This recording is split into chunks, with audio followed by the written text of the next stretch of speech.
three very quick points, Ekta. I mean, this is with regards to what's happening globally. March PMI numbers were all very healthy, right? So what's happening actually is that sentiment indicators are all doing very good, strong. But if you compare those with the underlying real data on the ground, factory orders or whatever else you want to pick up in Europe or in the US, it's not really matching. It's not. I mean, sentiment indicators are very strong. So essentially, if you ask the question, how do you expect things to be in the future? Great. But are things on the ground showing up, backing up the data? Well, that is not the case. So with that in the backdrop, three things. One, the 10-year US Treasury yields are testing the lows for the year 2017, right? So that is number one.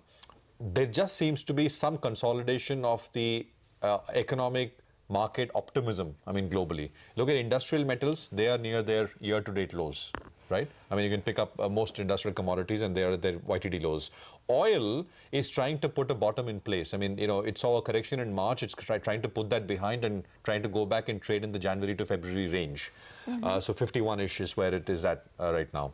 So it just seems like we are undergoing a phase of consolidation in terms of sentiment, in terms of optimism, on a variety of things. I mean, reflation, what Trump can do, tax reform, etc., etc. Because I think we need to have one eye firmly kind of looking at what's happening globally. Because if there is consolidation now, but if it starts dropping, I think you can very quickly, some of these trades can unravel very quickly, and you'll see that impact coming here.